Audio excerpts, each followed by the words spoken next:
जय हिंद फ्रेंड्स। आज जो है हम चर्चा करेंगे क्लास 12 के फिजिक्स में। अभी तक चैनल को सब्सक्राइब नहीं किया है तो चैनल को सब्सक्राइब कर लीजिए। लाइक नहीं किया है या दोस्तों के साथ में शेयर नहीं किया है तो कर लीजिए, ठीक है। तो जैसा कि पुराना चैनल जो है हैक हो चुका है भैया जी, तो इसलिए सारे बच्चों को जो है शेयर इसी कारण से कीजिए ताकि जितने पुराने स्टूडेंट हैं वो हमारे चैनल पर आ सके। तो भैया जी चलिए हम बात करते हैं वैद्युत द्विध्रुव के बारे में। तो वैद्युत द्विध्रुव क्या होता है, परिभाषा क्या होगी, तो इसको भी समझते हैं। यहाँ पर हमने यहाँ पर माइनस क्यू आवेश रखा, यहाँ पर प्लस क्यू आवेश रखा, ये बिंदु ए दे दिया, ये बिंदु बी दे दिया। अब यहाँ पर ठीक है, यहाँ पर वैद्युत द्विध्रुव ज्ञात करना है, पी, ठीक है, इलेक्ट्रिक डाइपोल फाइंड करना है। भैया ध्यान देना, तो परिभाषा क्या होगी, इन दोनों के बीच की दूरी कितनी होगी, 2l। कितनी होगी, 2l। तो दो आवेशों में से एक आवेश, ठीक है, क्या भैया, दो आवेशों में से एक आवेश तथा दोनों आवेशों के बीच की अल्पतम दूरी 2l के गुणनफल को वैद्युत द्विध्रुव कहते हैं। ध्यान देना परिभाषा को, यहाँ पर जो है इस चीज को लिख देते हैं, P बराबर 2, ऐसे लिखते हैं Q इंटू 2l, ठीक है। तो P बराबर क्या होगा, 2QL हो जाएगा। तो परिभाषा समझना, दो आवेशों में से एक आवेश तथा दोनों आवेशों के बीच की अल्पतम दूरी 2l के गुणनफल को वैद्युत द्विध्रुव कहते हैं। दो आवेशों में से एक आवेश तथा दोनों आवेशों के बीच की अल्पतम दूरी 2l, ये देखो दोनों आवेशों के बीच की दूरी कितनी है, 2l के गुणनफल को वैद्युत द्विध्रुव कहते हैं। यहाँ लिख देते हैं क्या, दो आवेशों दो आवेशों में से एक आवेश दो आवेशों में से एक आवेश तथा दोनों आवेशों के बीच की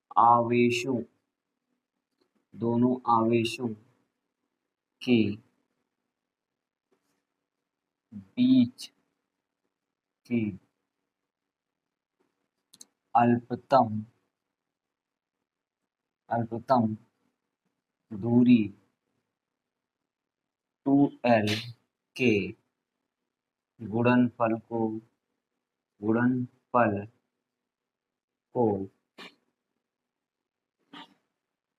वैद्युत द्विध्रुव कहते हैं। वैद्युत द्विध्रुव कहते हैं,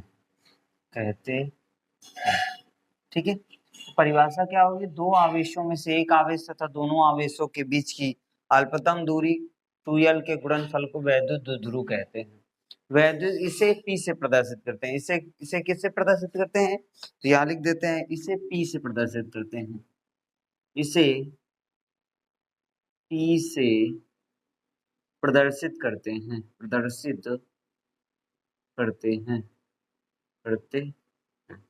इसे P से प्रदर्शित करते हैं।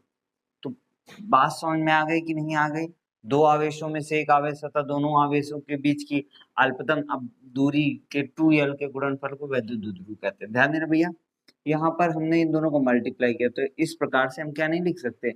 अब यदि हम इसके बात करें मात्रक क्या होगा इसका, ठीक है, तो इसका मात्रक होगा, चूंकि आवेश का मात्रक क्या होता है, दो का कोई मात्रक नहीं होता, आवेश का मात्रक कूलाम, तो इसका मात्रक हो कूलाम मीटर। क्या मात्रक होगा, कूलाम मीटर, ठीक है।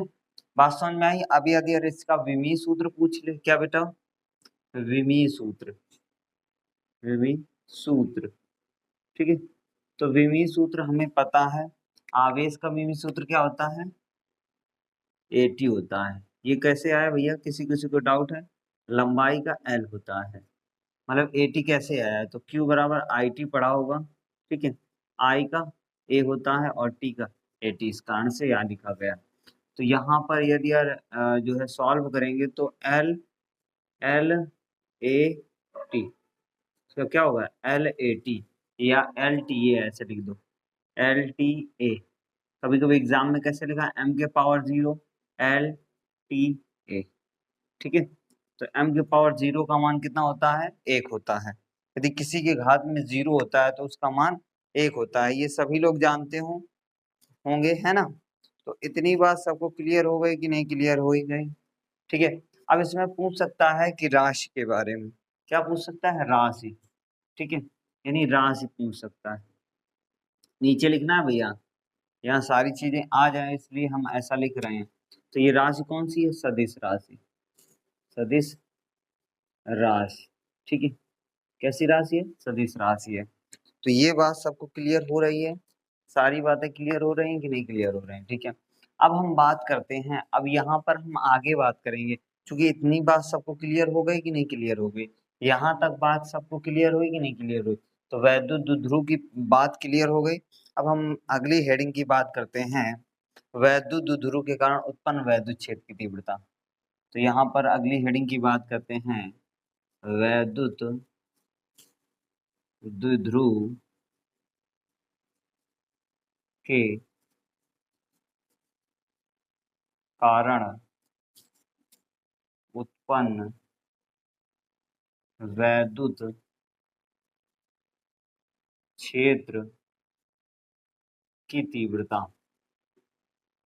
तो ये जो वैद्युत द्विध्रुव होता है, ये दो कंडीशन पर जो है कार्य करता है। दो कंडीशन कौन कौन सी होती हैं, तो इसकी पहली कंडीशन जो होती है वो होती है क्या, अच्छी स्थिति, ठीक है। कौन सी स्थिति होती है, अच्छी अच्छी स्थिति,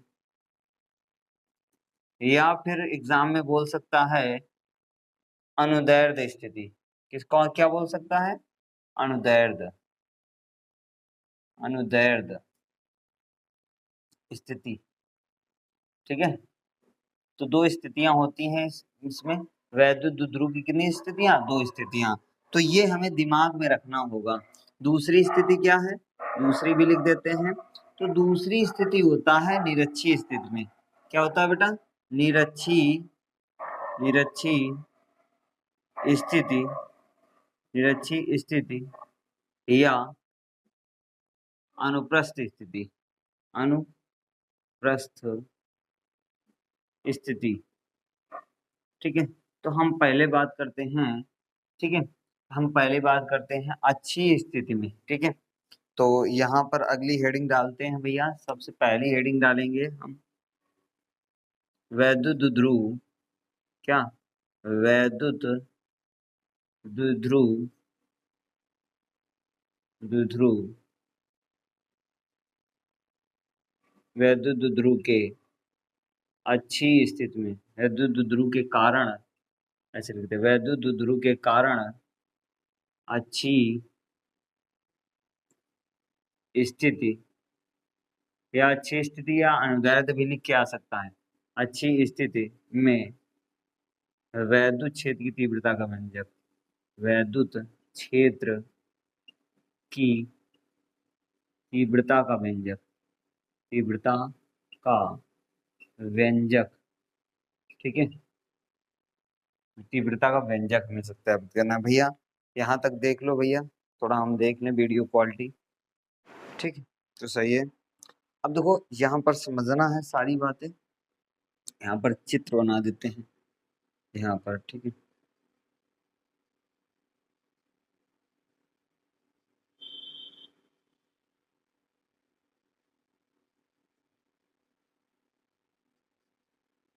ये माना बिंदु ए है, ये बी है, और ये कोई बिंदु पी है, जहां पर हमें वैद्युत क्षेत्र की तीव्रता ज्ञात करनी है, ठीक है।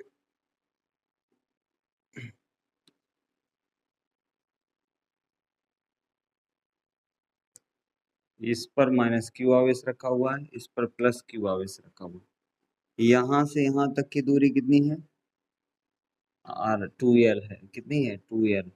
तो भैया ये कोई बिंदु ओ है, ये कोई बिंदु ओ है, यहाँ से यहाँ तक की दूरी कितनी होगी, l, और यहाँ से यहाँ तक की दूरी l, है ना।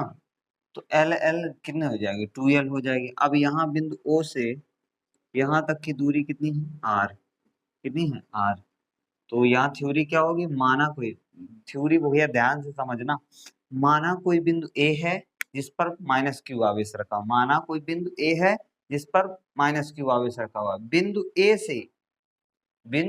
से 2l मीटर की दूरी पर स्थिर बिंदु बी है जिस पर प्लस क्यू आवेश रखा हुआ है। बिंदु बी से l मीटर की दूरी पर स्थिर बिंदु ओ है। बिंदु ओ से r मीटर की दूरी पर स्थिर बिंदु P है जहां पर वैद्युत क्षेत्र की तीव्रता ज्ञात करनी है। एक बार फिर से सुन लो, माना कोई बिंदु A है जिस पर माइनस क्यू आवेश रखा हुआ। बिंदु A से 2l मीटर की दूरी पर स्थिर बिंदु B है। बिंदु B है जिस पर प्लस क्यू आवेश उपस्थित है या जिस पर प्लस क्यू आवेश है। बिंदु बी से एल मीटर की दूरी पर स्थिर बिंदु O है।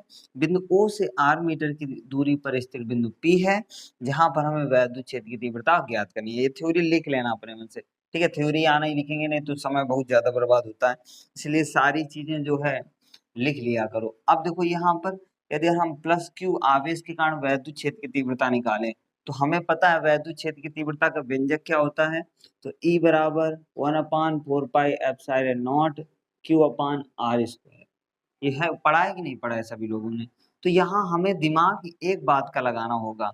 पहली बात, यदि प्लस क्यू आवेश के कारण यदि वैद्युत क्षेत्र की तीव्रता निकालनी है तो प्लस क्यू आवेश जो होगा वो क्या करेगा। ये प्लस क्यू आवेश हमने क्या कहा था, प्लस क्यू आवेश कभी इलेक्ट्रॉन लेता नहीं, इलेक्ट्रॉन देता है। तो ये इलेक्ट्रॉन क्या करेगा, बाहर की ओर करेगा। यदि निगेटिव की बात करें तो निगेटिव इलेक्ट्रॉन लेता है। अर्थात कहने का मतलब ये प्लस क्यू आवेश के कारण वैद्युत क्षेत्र की जो तीव्रता होगी वो E1 होगी।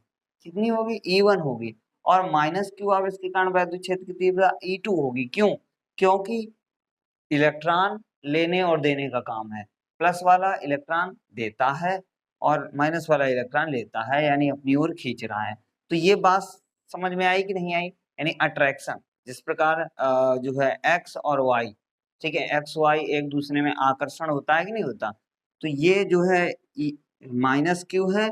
अब ये पगला इधर की ओर खींचा चला रहा है और ये जो पगला है, ये पगला चूंकि लड़का है तो ये नहीं खींच पाएगा। तो ये भैया दूर से ही देखकर समझ जाते हैं कि ये बेरोजगार भी बनेगा, ठीक है। तो ऐसा होता है, तो भैया अन्यथा मत लेना। तो प्लस क्यू आवेश के कारण वैद्युत क्षेत्र की तीव्रता निकालनी है तो भैया हमें प्लस क्यू से यहाँ तक की दूरी भी निकालनी पड़ेगी। अब दूरी निकालने के चूंकि हमें पता है ये पूरी दूरी r है और इतनी दूरी l है। यदि यार यहाँ से यहाँ तक की दूरी निकालनी है तो हम क्या करें, इस r में से इस l को घटा दें तो यहाँ क्या r माइनस एल लिख दें, कोई दिक्कत। अब यदि यार यहाँ से ज्ञात करना होगा यहाँ से यहाँ तक तो भैया कैसे होगा, यहाँ तो इतनी r है इतनी l है तो r प्लस l हो जाएगा। ये बात पूरी क्या कॉन्सेप्ट समझना पड़ेगा, अन्यथा आएगा नहीं ये जो है डेरिवेशन। तो डेरिवेशन समझने के लिए हमें ये कॉन्सेप्ट आना चाहिए। तो यहाँ पर लिख देते हैं प्लस क्यू आवेश के कारण वैद्युत क्षेत्र की तीव्रता, वैद्युत क्षेत्र की तीव्रता, ठीक है, वैद्युत क्षेत्र की तीव्रता। तो यहाँ पर क्या होगा, E1 बराबर 1/4 पाई एप्सिलॉन नॉट, ठीक है, Q अपान, ध्यान देना, आर स्क्वायर की जगह पर कितना रखना है यहाँ पर प्लस क्यू के लिए, आर माइनस एल का होल स्क्वायर, ठीक है। अब यदि यार माइनस क्यू आवेश के कारण वैद्युत क्षेत्र कितनी, माइनस क्यू आवेश के कारण वैद्युत क्षेत्र की तीव्रता, ठीक है, वैद्युत क्षेत्र की तीव्रता। तो यहाँ माइनस क्यू आवेश के कारण वैद्युत क्षेत्र की तीव्रता क्या होगी, E2 बराबर 1/4 पाई एप्सिलॉन नॉट Q अपान, यहाँ पर क्या हो जाएगा R प्लस एल का होल स्क्वायर। भैया ये बात समझ लो पहले, यहाँ से यहाँ तक चूंकि माइनस क्यू से P तक की दूरी कितनी है, R प्लस एल, तो ये हो गया। अब यदि यार समझना, एक लॉजिक समझना यहाँ पर, चूंकि यहाँ पर जो परिणामी वैद्युत क्षेत्र होगा वो क्या होगा, घटेगा कि जुड़ेगा, ये पहले बताओ। चूंकि इनकी दिशाएं एक दूसरे से विपरीत हैं, जब एक ही डायरेक्शन में जाएंगे तो जुड़ेंगी और विपरीत डायरेक्शन में जाएंगे तो ये घटेंगे। इतनी बात यदि यार समझ में आई हो तो बोलो भैया हाँ। क्या हमने कहा था ये एक दूसरे के विपरीत डायरेक्शन में जा रही हैं, जब विपरीत डायरेक्शन में होती हैं तो तीव्रताएं क्या होती हैं, घटती हैं। तो यहाँ पर लिख देते हैं परिणामी तीव्रता। क्या भैया, परिणामी तीव्रता। परिणामी तीव्रता क्या होगी, तो परिणामी तीव्रता E बराबर E1 माइनस E2 होगी। ठीक, इतनी बात क्लियर हुई सबको, इतनी बात सबको क्लियर हुई तो बोलो हाँ। अब देखो भैया ध्यान देना है, यहाँ पर हम थोड़ा इधर सॉल्व करते चलते हैं, यदि यार स्पेस बचता है तो यहाँ पर E1 की वैल्यू रखो भैया।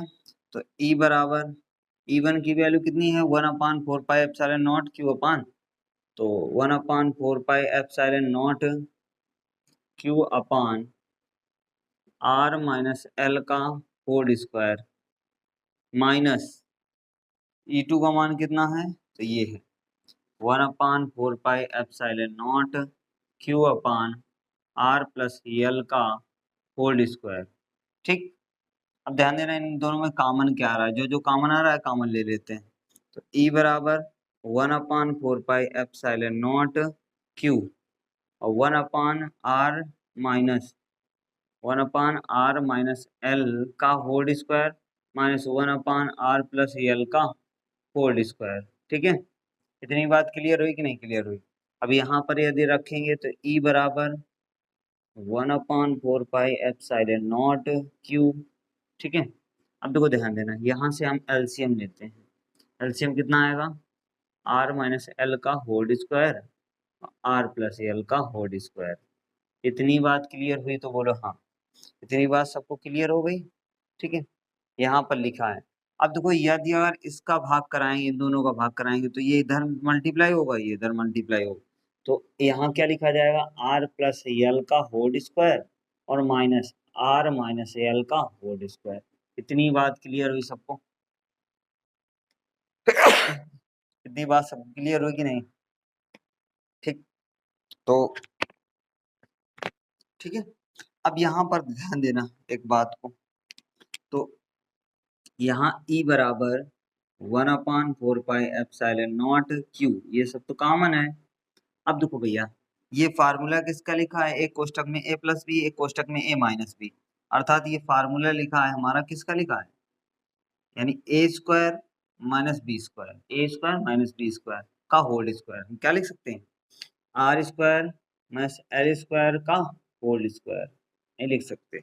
अब ये देखो, तो ये फार्मूला a प्लस बी का होल स्क्वायर, तो a square plus b square plus 2b, r square plus l square plus 2rl, तो r square plus l square plus 2rl। ठीक, माइनस ब्रैकेट है, तो ये r square plus l square -2rl upon, ठीक है, अपान वाला तो लिखा ही है, उसको लिखने की आवश्यकता नहीं है, ध्यान देना। तो E बराबर 1/4 पाई एप्सिलॉन नॉट क्यू। अब ये देखो इस माइनस का अंदर गुणा करा देते हैं, तो यहाँ पर क्या हो जाएगा, यहाँ तो वही रहेगा आर स्क्वायर में एल स्क्वायर का होल स्क्वायर।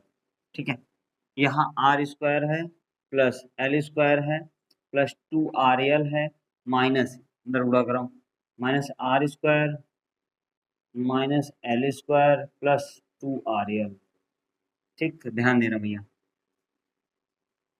आर स्क्वायर से आर स्क्वायर कैंसिल, ठीक है, एल स्क्वायर से एल स्क्वायर कैंसिल, बचा क्या 2rl प्लस 2rl 4rl, अर्थात E बराबर क्या बचेगा, E बराबर 1/4 पाई एप्सिलॉन नॉट क्यू, और यहाँ पर क्या बचेगा 4rl upon are square minus l square का होल स्क्वायर, इतना बचा।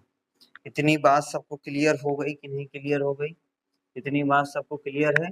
ऊपर वाला हम रफ कर देते हैं, ठीक है, ऊपर का हम रफ कर देते हैं समझाने के लिए, ऊपर स्क्रीनशॉट लेना हो जिसको बच्चे को ले ले ले, नहीं तो हम स्क्रीन जो है इसको रफ कर रहे हैं। ठीक है,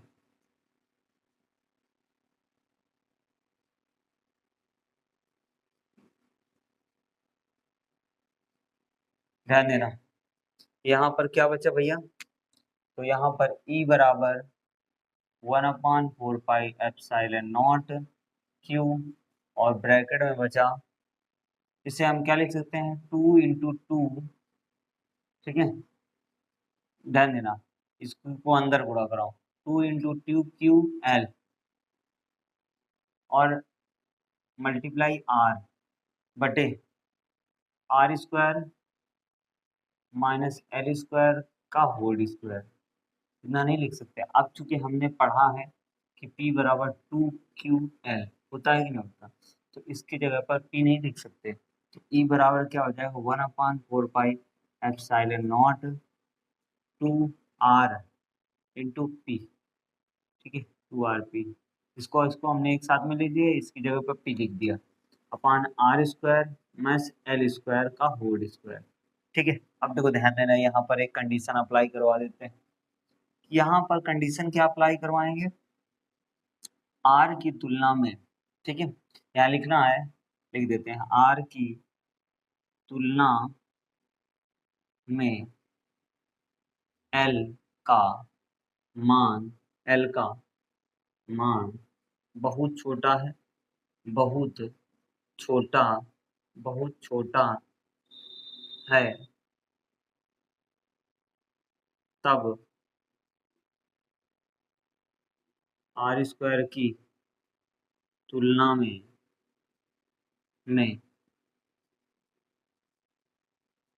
L² का मान बहुत छोटा होगा, बहुत छोटा होगा, अतः L² को छोड़ने पर, तो L² को हम छोड़ देते हैं, क्या करते हैं L² को छोड़ देते हैं। अब जब L² को छोड़ देंगे बचेगा क्या, तो यहाँ बचेगा E बराबर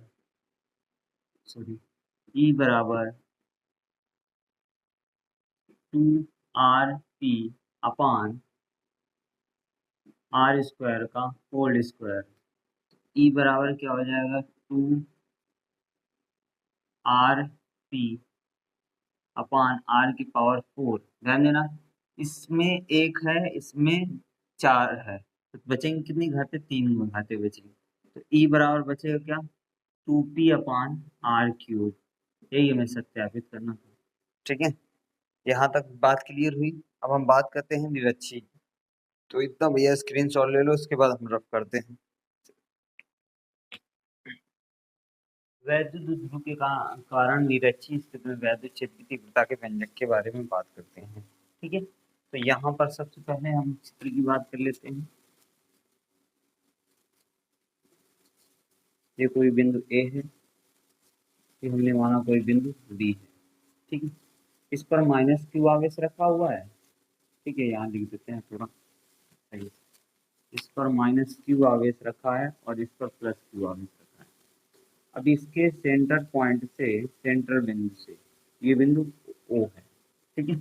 यहाँ पर कोई बिंदु P है, ठीक है, यहाँ पर कोई बिंदु P है। हम यहीं पर, हमें यहीं पर, कहाँ पर, यहाँ पर वैद्युत क्षेत्र की तीव्रता ज्ञात करनी है, ठीक है। तो यहाँ से अगर ऐसे हम पैरेलली लाइन खींचे, तो एक ये लाइन हो गई, ठीक है।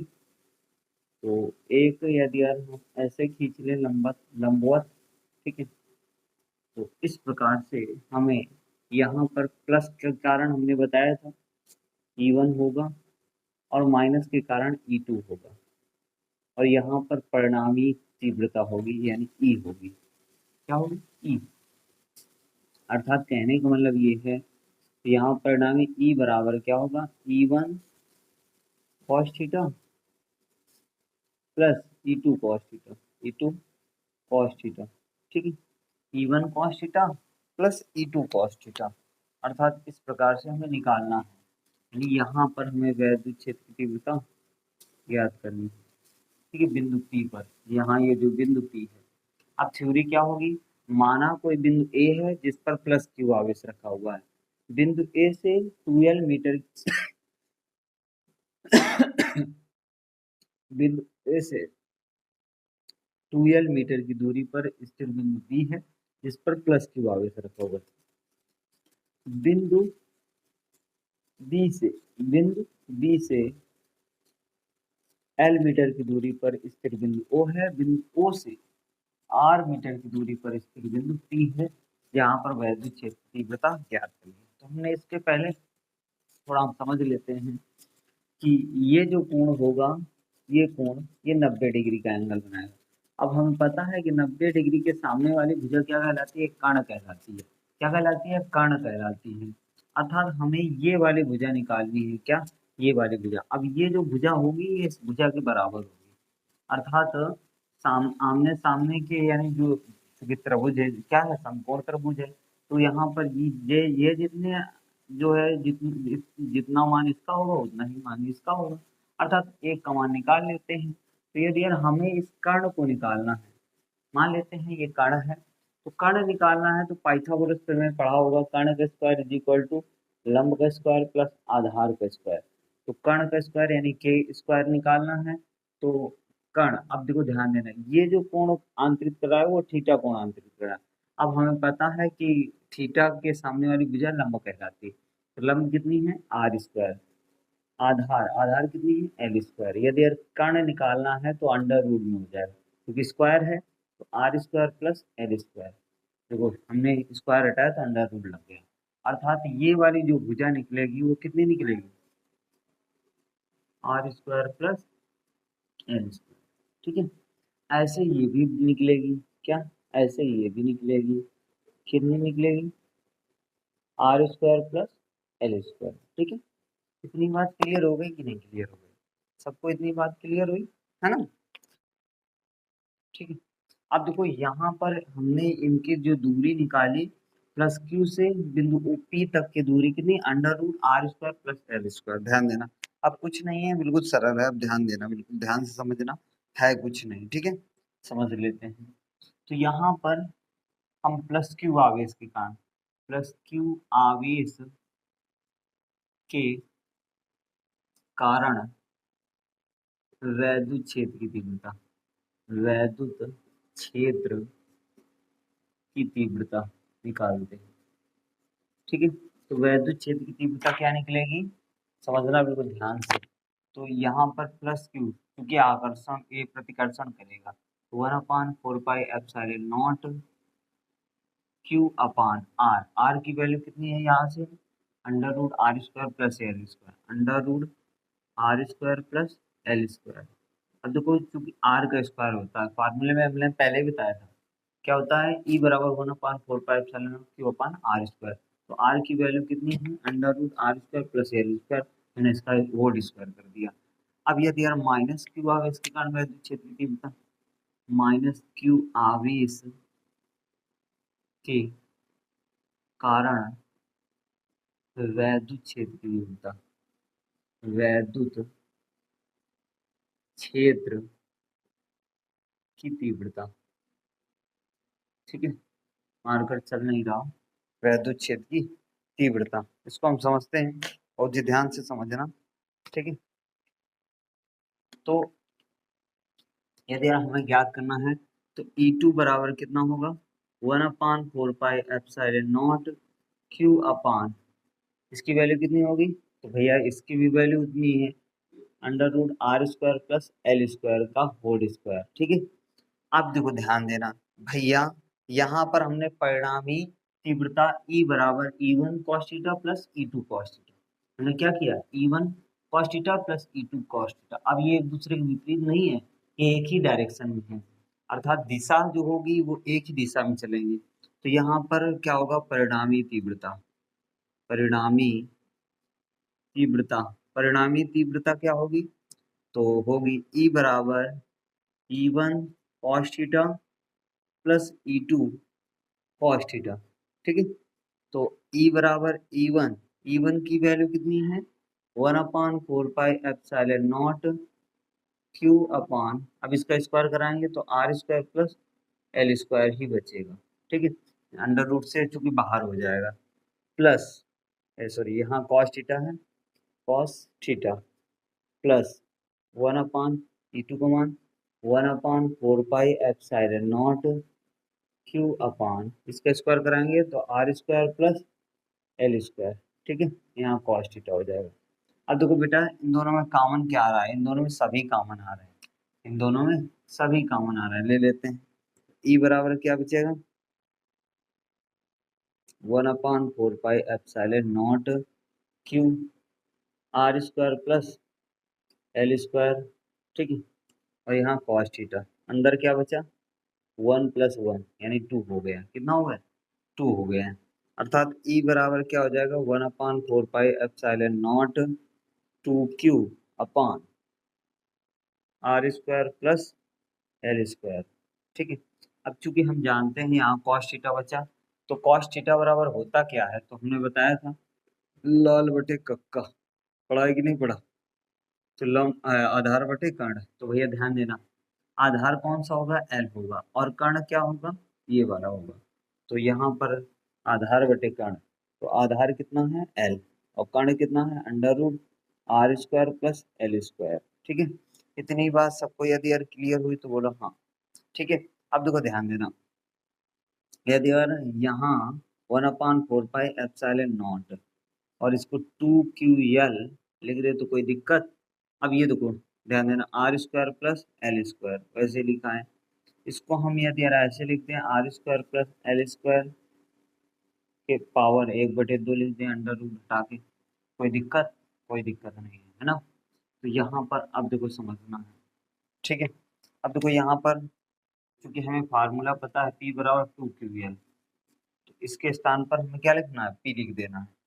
E बराबर कितना आ जाएगा 1/4πε0 P अपान, ध्यान देना गुणा में घातें जुड़ती हैं, इसके घात में 1 है, तो यदि यार गुणा कराओगे क्या भैया यहाँ रफ करके बता देते हैं, रफ में r² प्लस एल स्क्वायर और लिखा है r² प्लस एल स्क्वायर के पावर 1/2, तो गुणा में घातें जुड़ती हैं, तो यहाँ पर r² प्लस एल स्क्वायर के पावर 1 + 1/2, तो r² प्लस एल स्क्वायर, इसमें क्या हो जाएगा बेस में 2 आएगा, 2 + 1 कितना आ जाएगा r² प्लस एल स्क्वायर के पावर 3/2 हो जाएगा, तो यहाँ पर क्या लिखना है r² प्लस एल स्क्वायर के पावर 3/2, कोई दिक्कत। अब देखो यहाँ एक कंडीशन अप्लाई करवानी है, ठीक है, यहाँ पर एक हम कंडीशन अप्लाई करवा देते हैं, ठीक है।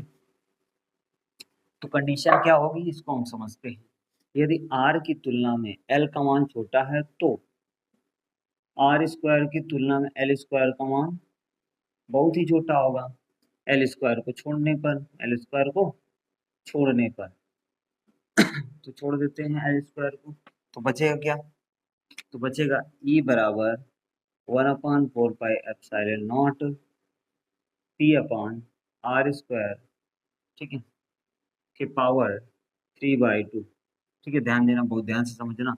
E बराबर 1/4πε0 P अपान r, देखो r का गुणा 3 का गुणा इस 2 के साथ में कराएंगे तो कितना हो जाएगा r की पावर 6, ठीक है, बटे 2।